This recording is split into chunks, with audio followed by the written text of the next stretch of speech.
Hey YouTube, this is Scarecrow Kaiser. I'm going to be here today with my Pale Moon post set 6 Harri Stride. That's a big title.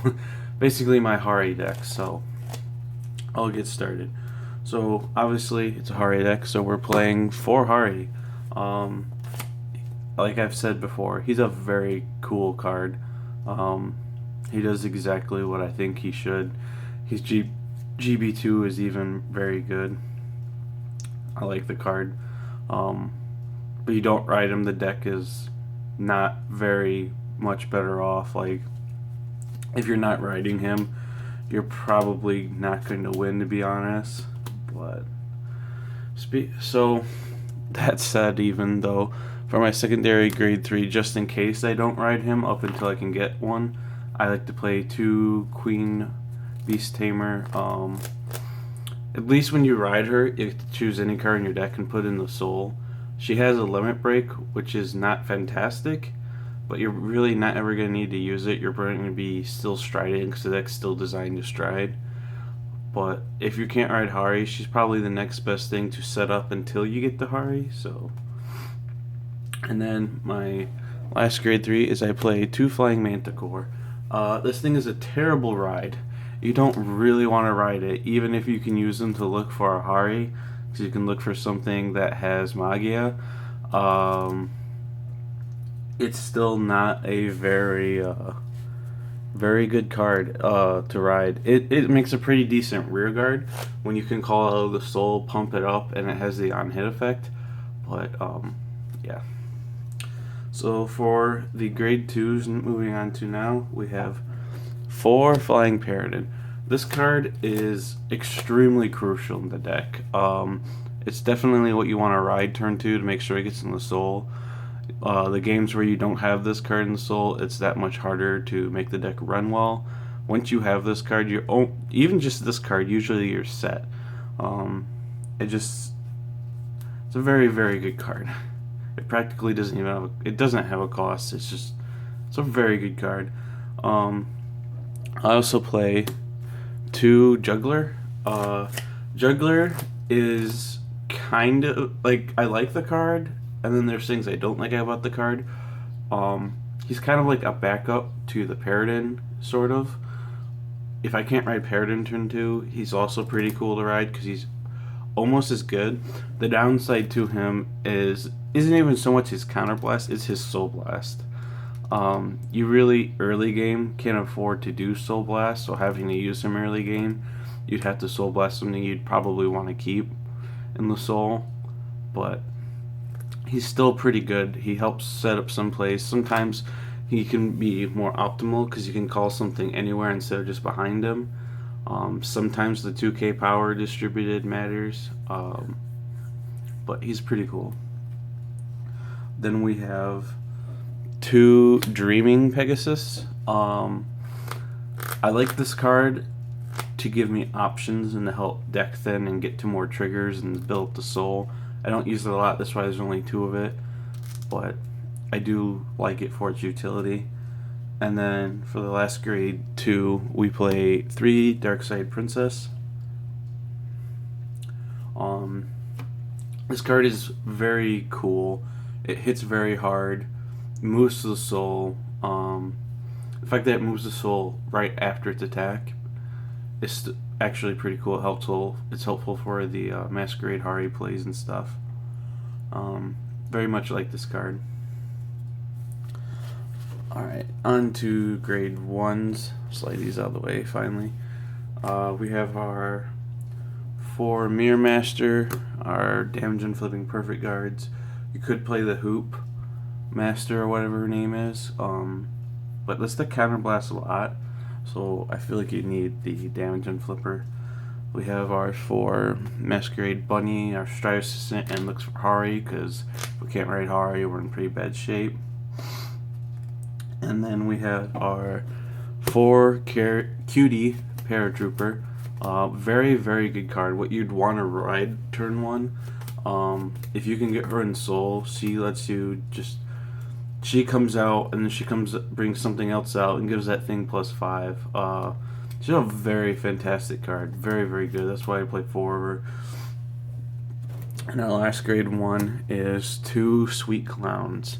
When he comes out, he gets +5, so you're going to need a booster like behind your Paradin. You might as well bring out one that makes it bigger. So I don't play the purple trapeze in the deck anymore because I don't feel like the deck needs it. I'd rather just go for power plays. So like there are ways you could utilize purple trapeze in the deck, but I don't feel like it's as advantageous as it used to be. So now I'm just playing with the Sweet Clown for the power boost. So for the zeros, we have our starting Vanguard, Cat Knight in High Boots, which is a fantastic card. It might not have Forerunner, but once you start striding and stuff, this thing is really, really good. It helps you have a feel. Like, this thing is so helpful. Just by striding, you like almost guaranteed you have a free field full without even having to like play cards from your hand. That's the beauty of this deck. You don't get to do anything early game, because this thing doesn't have Forerunner. Your attacks are going to be easily like 10 guarded. But once you start striding, everything's just free. Very good card. For the trigger lineup, we have 4 Swordmaster and 4 Juggler for our 8 crits. Swordmaster is also a very crucial part of the deck. Usually I call her out with like the cat or Juggler or someone, and I'll just put her behind the Vanguard so that she's acting as like a 5k boost but also drawing a card every turn. So she's just like a free card to draw the hand and more defense. I do that a lot in this deck. As long as like I have access to her, I'll just every turn put her behind the Vanguard or something when possible and get the free draw. Then we have 4 Mirrorland Prankster Girl stand trigger. She's a stand, and stands kind of suck still. The only saving feature to her is that she has a very, very good effect. When she's soul charged, she goes back to the deck. You pick something else in the deck and put in the soul. She's very, very good effect. She's a stand trigger, which sucks, but she has such a good effect. I don't think I could not play her. And then for our last trigger, it's obviously 4 heals. So, moving on to the G-Zone and the grade 4s. We got 1 Masquerade Harri, our finisher. You don't need more than 1. His cost is too high. You're never going to be able to do him twice in the same game, really. So, just 1. He's our finishing move. 1 Amanda. Don't use her very much anymore. She used to be our go-to first stride. Don't use her very much. Sometimes I do. But she's still there because we have the room for her. Then we have just 2 dragons now. Although I really like the dragon, Lunatic is very strong. He powers up all of your guys to come out, and he himself is a crit. He's a very, very strong card. I kind of want to play 4, but for now, I'm doing, for my last spot, 4 Mephisto. Mephisto is not a very good first stride, but then again in this deck, your first stride, no matter what you do, even if it was Amanda or something, won't really be a good stride.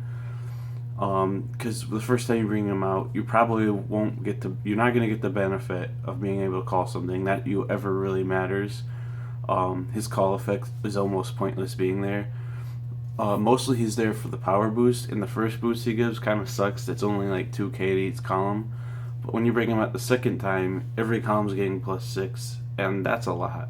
So that's why we play him, just because you already have free card advantage. You might as well beef up your field, and that's what he does. And that would be it for this deck profile. So thank you for watching. Any comments, ideas, questions? If you have an opinion, like you like something better than something else I played, let me know. Like, I put a lot of effort and time into playtesting and looking up ideas and stuff, but I'm not perfect. I could miss something. So if you guys have opinions, let me know about them. Thank you for watching.